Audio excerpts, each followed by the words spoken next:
संतों ने कहा कि संतों की तो खुली चिट्ठी होती है, दे दिया। उसमें कोई भेद रहस्य, कोई राजनीतिक कूट थोड़े भरा हो। पत्र को पढ़ते ही भाव विभोर हुए, मूर्छित होकर गिर गए। जब गांव के कुछ लोग आए, परिचय हुआ यही गदाधर भट्ट है, तो संत तो उनकी चरण धूलि लेने लगे। सुधि में आए और उसी भाव से भावित चल पड़े श्री वृंदावन। क्या लिखा था उसमें? उसमें भी राधा पदांग विलसन मधुर स्थली के वृंदावन का ही संदेश था। उसमें लिखा था, अनाराध्य राधा पदाम्भोज युग्मं मनाश्रित्य वृंदाटवीं तत्पदांकम असंभाष्य तद्भाव गंभीर चित्तान कुतः श्याम सिंधूर सस्यावगाह। तुम्हारा हृदय जिस रस का अवगाहन करना चाहता है, आंशिक रूप में कर रहा है, पर संपूर्णत्व रस का अवगाहन तो श्री वृंदावन में ही होता है और श्री राधा पादारविंद की आराधना से ही होता है। राधा पदांक बिलसन मधुर स्थली के वृंदावन के आश्रय में ही होता है। कहा अनाराध्य राधा पदाम्बोज युग्मम, क्योंकि ये राधा पदवाच्य उस रस तत्व की आराधना तो केवल इस भूमि में ही है। ये बात चाहे जैसे समझो, पर समझनी पड़ेगी अंत में यही। तो अनाराध्य राधा पदाम्भोज युग्मम, बाहर रह करके तुम्हारी आराधना अभी नहीं है। और अनाश्रित्य वृंदाटवीं तत्पदांकम,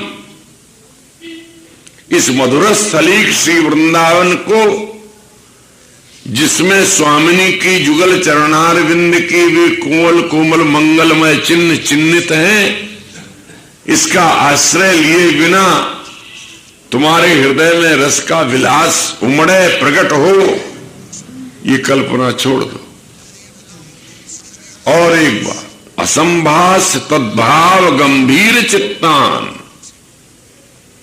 वे गहरे कुएं की भांति चित्त वाले रसिक जन जिनके हृदय में यह वस्तु विद्यमान है, उन गंभीर चित्त वाले इस रस की धारक चिंतक महानुभावों का चरण स्पर्श, उनकी चरण धूलि को अभिषेक किए बिना कैसे कल्पना करते हो तुम रस का अवगाहन अन्यत्र कहीं होगा? तो यहां जो लक्षण किया कि राधा करावचित पल्लव बल्लरी श्री वृंदावन, केवल इसलिए सौभाग्यशाली नहीं है कि स्वामी अपनी सुकोमल करांगुलियों से उन लता तरु के पुष्पों को, उसके पत्रों को, उनकी डालियों को, टहनियों को सहलाते हैं। बोले नहीं, चरण चिन्ह से इस भूमि को चिन्हित करके इसे रस का एकमात्र अधिकार दिए हुए, और इतना बड़ा अधिकार ये वृंदावन कृपा करे तो यह रस मन ही समाये।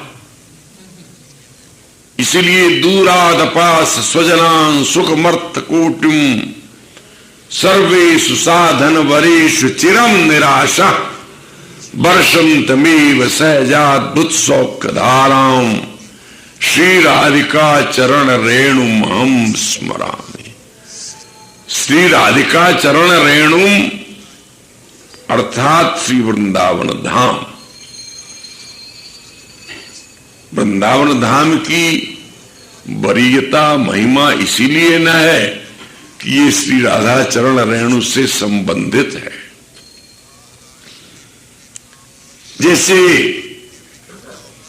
किसी कागज पर सरकारी मोहर लग जाने से वह अलंघ्य हो जाता है, अकाट्य हो जाता है और सर्वत्र पूर्ण प्रमाण बन जाता है। ऐसी वृंदावनेश्वरी स्वामिनी के पद चिन्हों से चिन्हित होने के कारण ये रस वस्तु को दान करने के लिए मानो रजिस्टर्ड है।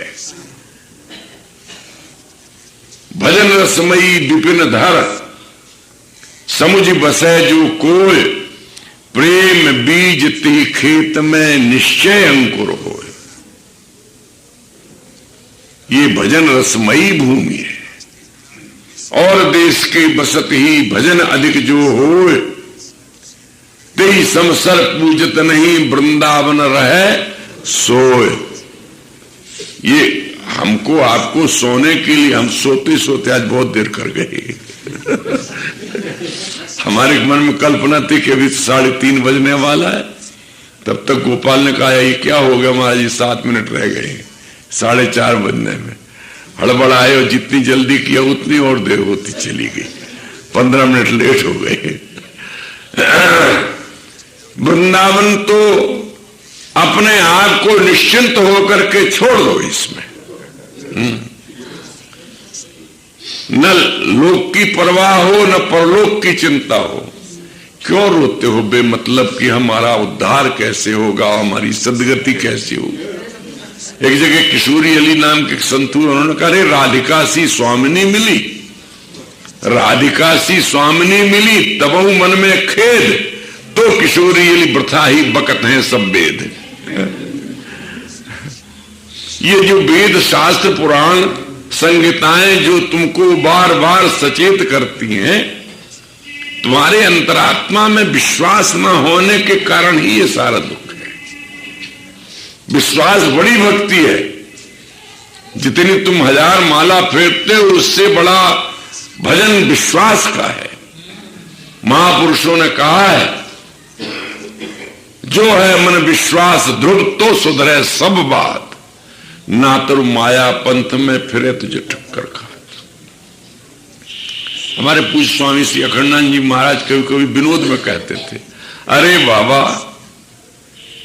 भक्त को चाहिए कि गुरु की बात पर विश्वास कर ले, और बड़ा विचारक है, बड़ा ज्ञानी है, तो घुमा फिरा करके अंत में विश्वास की बिंदु पर आएगा। है? वो ना कि वो पकड़नी है तो यूं सीधे पकड़ लो, बड़ी अच्छी बात, और नहीं तो द्राविड़ी प्राणायाम से तुमको या हाथ को यूं ला के, बड़ा कठिन है। कोई अभ्यास करने वाला योगी हो तो शायद कर ले, व्यायाम करने वाला उस नाक को पकड़ेगा। ये जितना भटकने के बाद, अध्ययन अनुशीलन के बाद, वेदों का गान करने के बाद, तीर्थों में भ्रमण करने के बाद, तत्त संत महापुरुष ज्ञानी ध्यानियों के पास भटकते भटकाते हुए अंत में उसको विश्वास पर ही टिकना पड़ेगा, चाहे वो ज्ञानी हो और चाहे भक्त हो। तो यदि मन में विश्वास है तो बात सुधर जाएगी। एक जगह स्वामी बिहारीदेव जी ने भी यही कहा, बड़ो भजन विश्वास चित हित ममत्व एकत्व। सबसे बड़ा भजन तो विश्वास है। और संत तुलसीदास जो आज के युग में पूर्ण प्रमाण रूप से प्रस्तुत होते रहते हैं रामचरित के माध्यम से, वो भी कहते हैं कि बिन विश्वास भगति नहीं, तेई बिन द्रवई ना राम, और राम कृपा बिन सपने जीव न लह विश्राम। तो प्रेम के देश में जाओ, चाहे भक्ति के देश में जाओ, रस के देश में हो, चाहे ज्ञान के देश में हो, गुरु चरणों में विश्वास करो, इष्ट के चरणों में विश्वास करो, उसके नाम पर विश्वास करो। तात्पर्य बिना विश्वास के तो काम बनने का नहीं है। भवानी शंकरो वंदे श्रद्धा विश्वास रूपिणो, याभ्याम बिना न पश्यंती सिद्धा स्वांतस्तम ईश्वरम। हृदय के भीतर बैठा तो है, स्पष्ट हो रहा है, सब जानते हैं, समझते हैं, परंतु विश्वास भवानी शंकर श्रद्धा और विश्वास के बिना उसका दर्शन नहीं हो रहा है। कहीं जहां विश्वास करो वहां स्थिर हो जाओ। ये भटकन हमारी केवल विश्वास के अभाव में है। इष्ट के नाम पर करो, उसके धाम पर करो, उसके रूप पर करो, उसकी कृपा पर करो। और जिन्होंने इस विश्वास को धारण किया वे एक क्षण में सुखी हो गए। गदाधर भट्ट श्री वृंदावन आ गए, श्री राधा के चरणों की अंकित भूमि की ओर संदेश के संकेत किया। ये राधा पदांक बिलसन मधुर स्थलीक है, और ये इतना बड़ा मधुर और मधुरिमा धाम है कि स्वयं अपने मधुरिमा से आप्यायित तो है ही, ये अपना रस जुगल को दान करता है। माधुरीणाम धुरीणाम तद्वंदम स्वादनीयम, इस वृंदावन की जो वस्तुतः सम्यक माधुरी है, परिपूर्ण माधुरी है, इसका आस्वादन जुगल करते हैं। अब प्रश्न ये होता है कि ये जो वृंदावन धाम है, जो जुगल को भी अपनी माधुरी से माधुरी मंडित करता रहता है, ये अस्मदादि अधम जीवों को भी माधुरी देगा? यदि हम लोगों के मन में किसी की ये अभिलाषा जागृत हो जाए कि हमको इसकी माधुरी का एक सीकर प्राप्त हो, तो मिलेगी? तो वही उत्तर देते नहीं, सकलम विदधौ। वृंदावन अनुदार नहीं है, इतना उदार तो न वृंदावनेश्वरी है, न इतने उदार वृंदावन के नायक प्रियतम श्री कृष्ण है जितने उदार श्री वृंदावन धाम है। धाम की उदारता तो यही सबसे बड़ी है कि वो यद्यपि राज अवन पर सबतने ऊंचो आए, सबसे अगम्य होकर के भी जो अतिशय सुगम होकर के पृथ्वी तल पर आके बैठे हुए, ये उनकी उदारता है। कौन इसमें नहीं आता? बोले सबको प्रकट रूप से अधिकार दिए हुए, न समझ पाते हो ये बात दूसरी है। इनका तो वात्सल्य में रूप ये है जैसे बालक मलिन को मात गोद भर लेत। मलमूत्र से सना हुआ गंदा मैला कुचैला, नाक रेंट लार सब जिसकी एक मेक हो रही हो, विभत्सता का मूर्त रूप दूसरों के लिए हो सकता है, पर जननी के लिए वो उसका प्राण है। वो प्रत्येक स्थिति में उसको अपने हृदय से लगा करके जिस सुख का अनुभव करता है, वही मात्र भाव श्री वृंदावन धाम में है। ये प्रत्येक को अधिकारी बना लेता है। इसका स्वरूप विलक्षण है, अनिर्वचनीय है। सकलम विदधौ। फिर राधिका किंकरीभ्या इस पदवी पर पहुंच जाए तो कहना ही क्या है।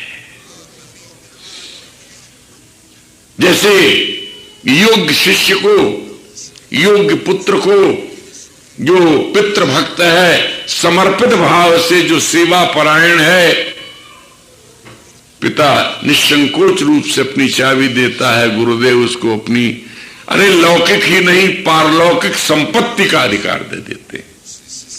उनकी अंतरात्मा में जो ज्ञान है, जो प्रेम है, जो भक्ति है, उसका अधिकारी कौन होता है? जिसने जितना अपने आप को समर्पित किया है।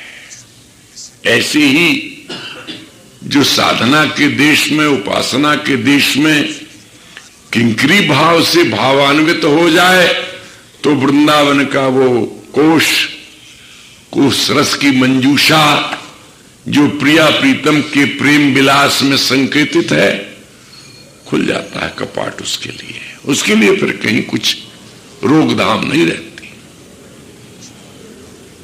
ऐसा है ये श्री वृंदावन। तीसरे चरण में कहा राधा यशो मुखर मत्त खगावली की। श्री वृंदावन की जो खगावली है, यहाँ के हंस हैं, सारस हैं, विविध प्रकार के सौम्य रूपधारी पक्षीगण हैं, शाखा खंड शिखंड तांडव कलम, कभी डालियों पर नृत्य करते हैं, कभी बैठ करके कूजते हैं, कूकते हैं। कितने प्रिय पात्र हैं ये स्वामिनी के, उनको बढ़ाती हैं। जैसे योग्य शिक्षक अपने विद्यार्थी को चिचकार पुचकार करके स्नेह पूर्वक अपनी विद्या उसके भीतर भर देना चाहता है।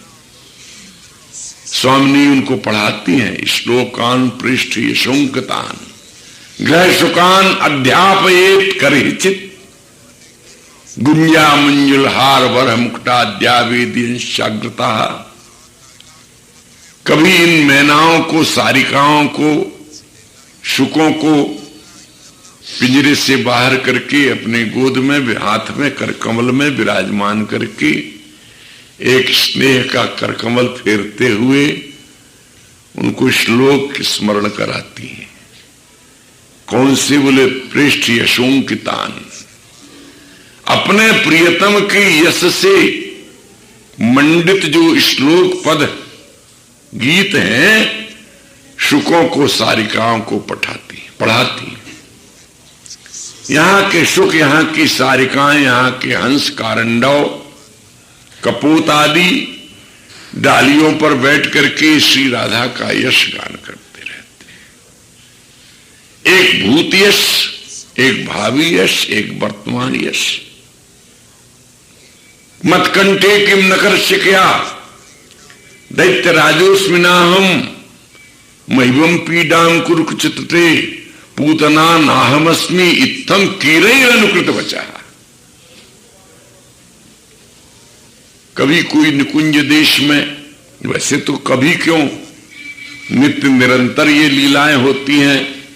यहां कदा कदा शब्द जहां आया तहां उसको नित्यत्व के वाची ऐसा मान लेना चाहिए। उस कुंज भवन में बैठी हुई ये सारिकाएं, ये शुक, जिन्होंने इस लीला का दर्शन किया है, अब अन्य काल में जब प्रिया प्रीतम अपने कुंज देश में बैठे हुए हैं तो एक सारिका बोली, मत्कंठे किम न कर शिकया। दूसरे ने कहा, दैत्य राजोस्मिनाहम। सखी समाज में हंसी का फुहारा छूट गया। एक ने कहा, अरे अरे मेरे कंठ में ये नख का आघात क्यों करते हो? पूतना ना हमस्मी, मेरे कुछ देश में नखों के घात क्यों मार रहे हो? मैं पूतना थोड़े हूं। पूतना की लीला क्या है?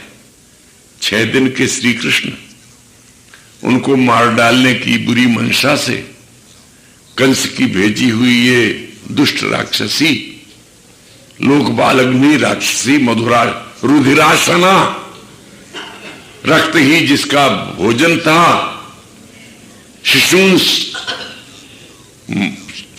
बच्चों को मारती हुई इस ब्रज में विचरण कर रही थी। नंदालय में पहुंच गई। नंदरानी, उनकी सहेलियां बैठी हुई थी। 6 दिन के कन्हैया पलने पर पौड़े हुए थे, यद्यपि सोए नहीं थे, जाग रहे थे, नेत्र खुले हुए थे, परंतु पूतना के आते ही उन्होंने आंख बंद कर लिया। इसकी बड़ी उत्प्रेक्षाएं हैं, परंतु अब यहां न समय है न उसका ज्ञान है, और प्रसंग भी नहीं है इतना विस्तार का। कन्हैया को उसने उठा लिया और अंचल हटा करके अपने स्तन से, जिसमें कालकूट विष लपेट करके आई थी, वो सुकुमारांगी, सुकुमारांगी कहना और क्या कहे व्यंग्य की भाषा में, कालकूट जिसने केशर कस्तूरी की तरह अपने बक्ष देश में अनुलेपित किया था, कितनी कठोर शरीर वाली रही होगी, कितने कठोर मन की रही होगी। कन्हैया ऐसा सुंदर शिशु, यूं तो बालपन होता है हर तिल्फ का भला, पर इसके बालपन में कुछ और ही रंग था। हाँ? ऐसे अनुपम बालक को गोद में लेकर के मुख चूमने की बात गई, हृदय से लगाने की बात गई, मार डालने की मनसा से उसने अपने स्तन का अग्रभाग और उस छोटे से कन्हैया ने दोनों अपने हाथ उस पर स्थापित कर दिए। बालक जब मां के स्तन से लगता है पान करने के लिए तो दोनों हाथों को स्थापित करता है, मानो वो भोजन की सब संपत्ति पर उसी का अधिकार है, माता के समस्त स्नेह का वो अधिकारी है। प्रपीड्य तत्, भागवतकार ने लिखा है, करु प्रपीड्य तत्, अपने दोनों हाथों से दबोच करके माता के उस उरोज में जो रस है, प्रेम है, स्नेह है, दुग्ध के रूप में जो निर्झरित होता है उसे पान करना चाहता है। यहां पर अनुकृति वचन में जब एक ने कहा कि मैवम पीडाम कुरुकुच तटे, ये श्रृंगार के लिए में जो हुआ होगा उसको यहां दूसरे रूपक में वर्णन कर रहे हैं। तो पूतना बनी हुई कहती है कि मैवम पीडाम कुरुकुच तटे पूतनारम अस्मि। अरे पूतना के ब्रह्म में क्यों है, मैं पूतना नहीं हूं। एक विगत लीला के किसी अन्य प्रकार के रस को श्रृंगार भाव में परिणत करके अनुकृति वचन के द्वारा सारिका अथवा सुख के मुख से जो यश गान हो रहा है प्रिया प्रीतम की केली का, वो राधा यशो मुखर मत खगावली है। ऐसे अनेक उदाहरण। श्री राधा यश का गान करने वाली जहां की खगावली, भूमि जहां की राधा पदांक बिलसन, यहां का लता तरु समाज प्रिया प्रीतम के द्वारा, विशेष रूप से राधा के द्वारा स्पर्श किया हुआ, यहां प्रत्येक चरण के साथ में राधा शब्द आया। राधा करावचित पल्लव वल्लरी के, राधा पदांक बिलसन मधुर स्थली के, राधा यशो मुखर मत खगावली के। ये त्रिधा नाम आने का, और चौथी बार भी कहा राधा विहार विपिने रमता मनो में। जो जहां प्रियता है, ये अनेक बार उस नाम का, ऐसे तो दुरुक्ति दोष हो जाता है काव्य की दृष्टि से देखा जाए, तुझे एक बार नाम दिया पश्चात सर्वनाम देना चाहिए। तत् यस्याह की जगह तस्याह कह दिया जाए, ना ना ना, राधा ही कहने से जो रस आता है, क्योंकि अपने प्रेमास्पद के नाम चिंतन में, नाम गान में, नामोच्चारण में जो रस है वो प्रेमी जानता है। और ये एक अलंकार भी हो गया। अब राधा शब्द, राधा पदवाच्य जो भाव है, उन सबको अब यहां पर पुनः कहने का समय नहीं है। ऐसे श्री वृंदावन के लिए बोले रमताम मनो में, मेरा मन इसमें रमण करे। रमताम, तो इसमें एक ध्वनि निकलती है कि रमण नहीं करता है क्या, तो सामान्य साधकों के लिए तो ये बात रमताम पद में मान लेनी चाहिए। जिनका मन वृंदावन में रमण नहीं करता है, वृंदावन में रमण करने का अर्थ पूर्व में 3 पंक्तियों में जिन श्री राधा के बिहार वन का स्वरूप वर्णन किया गया, उसमें रमण करना, उसका चिंतन हो, उसका ध्यान हो, उसका गान हो, वही रमण है। ये वन श्री राधा का विहार वन है, और कोई वन ही नहीं जहां श्री राधा का विहार संभव हुआ हो। ऐसे श्री वृंदावन में मेरा मन रमण करे। इसके रमण करने से, इसमें रमने से वृंदावन की रस संपत्ति का अधिकार बनेगा, क्योंकि वृंदावन की रस संपत्ति का अधिकार चिंतन में है, इसकी कोई साधना क्रिया में नहीं है। ये जोगी जपी तपी सन्यासी इन चोरी करी जानी, श्री व्यास जी ने कहा है, जोगी का योग के द्वारा इसमें अधिकार नहीं बनता, तपस्वी का तप के द्वारा नहीं बनता। भगवत रसिक की प्रिया सजीवन मूल योगी ज्ञानी कर्मठी तपसिन सो अति दूर, क्योंकि इसकी साधना के अंग नहीं है, इसकी साधना का अंग है केवल कृपा और उनके उपासक रसिकों का संग और इसका चिंतन। इसलिए रमताम मनो में, मेरा मन इसमें रमण करे। इसमें एक विकल्प और दिया, क्योंकि मन की बड़ी दुर्दशा है, मन जाने कहां कहां रमण करता है।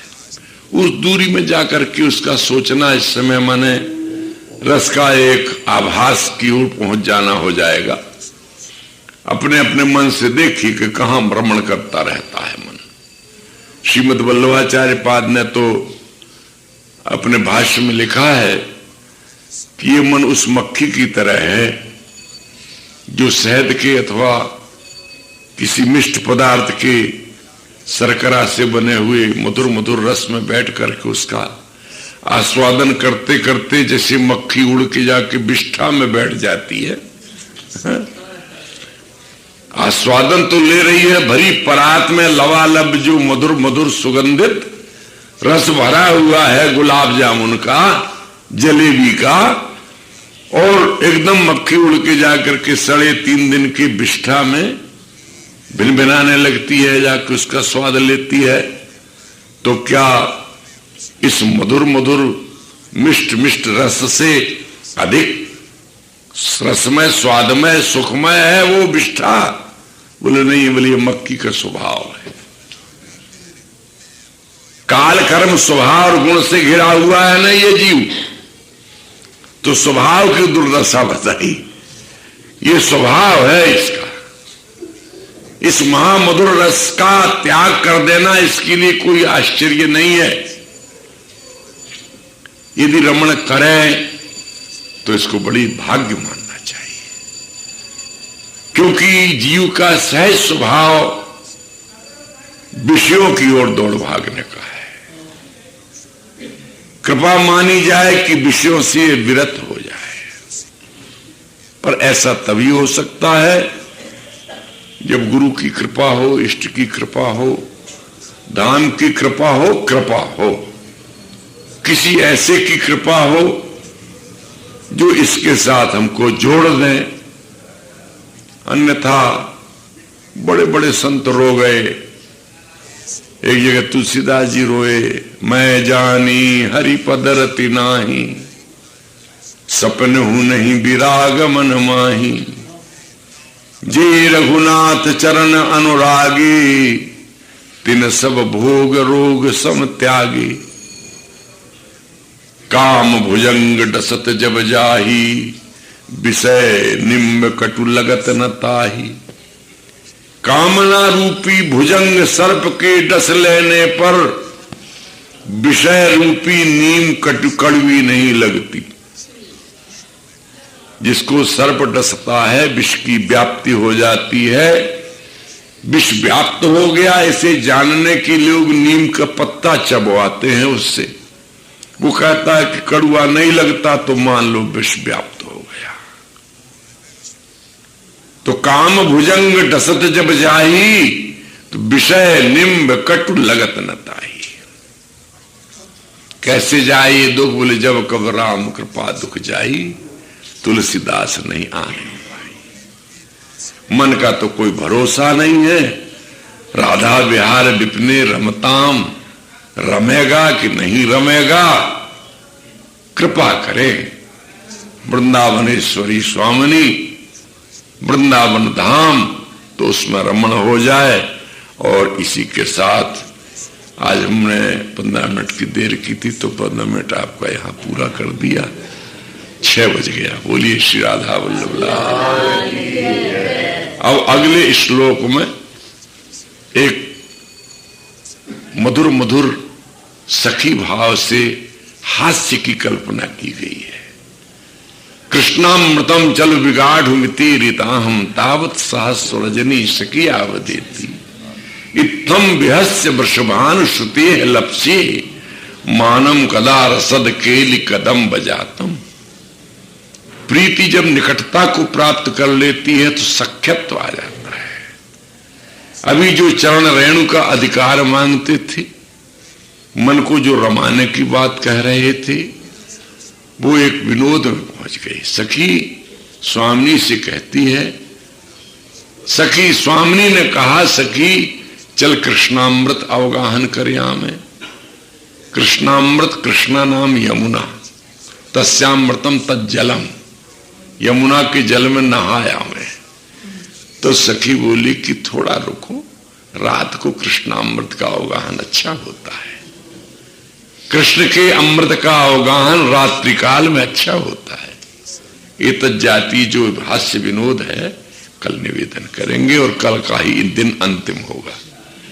जय राधे जय राधे राधे जय राधे जय श्री राधे जय राधे जय राधे राधे जय राधे जय श्री राधे। जय श्यामा श्याम, जय श्याम श्री श्यामा